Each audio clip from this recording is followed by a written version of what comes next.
করেছিলাম। এটি বাংলাদেশের ইতিহাসে একটি নজিরবিহীন ঘটনা। এই জন্য আমরা সর্বপ্রথম প্রধান উপদেষ্টা মহোদয়কে আমরা ধন্যবাদ জানিয়েছি। সেই সাথে আমরা সর্বপ্রথম আজকে যে বিষয়ে সকল রাজনৈতিক দল নেতৃবৃন্দ একমত হয়েছে যে ভারত এবং ভারতের যে বাংলাদেশ নীতি, ভারতের বিভিন্ন রাজ্যে বাংলাদেশের উপ হাই কমিশন সহ বাংলাদেশের জাতীয় পতাকার বিরুদ্ধে যে অবমাননামূলক আচরণ করা হয়েছে, অগ্নিসংযোগ করা হয়েছে এবং ভারতীয় মিডিয়া এবং ভারতীয় রাষ্ট্রের বিভিন্ন দায়িত্বশীলদের পক্ষ থেকে বাংলাদেশ বিষয়ে যে বক্তব্যগুলো এসেছে তার তীব্র সমালোচনা এবং নিন্দা জ্ঞাপন করা হয়েছে। সেই সাথে বাংলাদেশের অন্তর্বর্তীকালীন সরকারের ভারতের এই আগ্রাসী মনোভাবের বিরুদ্ধে যে আত্মমর্যাদাপূর্ণ যে সাহসী পদক্ষেপ, সেই সাহসী পদক্ষেপের সাথে সকল রাজনৈতিক দল সংহতি প্রকাশ করেছে এবং তাদেরকে সাহস জুগিয়েছে এবং ভবিষ্যতের যে কোনো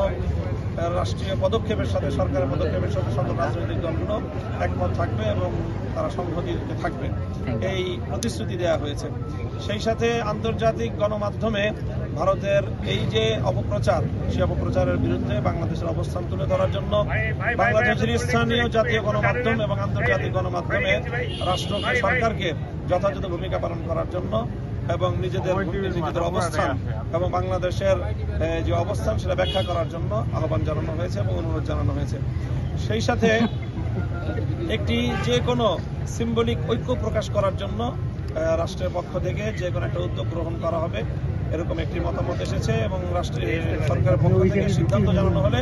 আমরা সকলে ঐক্যবদ্ধভাবে সেটার সাথে আমরা অংশগ্রহণ করব। আমরা ঐক্যবদ্ধভাবে কোনো গোষ্ঠীও নয়, বরং বাংলাদেশের স্বাধীনতা এবং সার্বভৌমত্বের প্রশ্নে সকল সংকীর্ণতার ঊর্ধ্বে বাংলাদেশের প্রশ্নে যারা আমরা ঐক্যমত, 5ই আগস্টের পর থেকে যারা বাংলাদেশকে নতুন বাংলাদেশ হিসেবে গড়ে তুলবার স্বপ্ন দেখছি, তারা সকলে ঐক্যবদ্ধভাবে আগামী দিনে বাংলাদেশকে আমরা রিপ্রেজেন্ট করব, সেই বিষয়ে আমাদের সকলের মধ্যে ঐক্যমত প্রতিষ্ঠিত হয়েছে।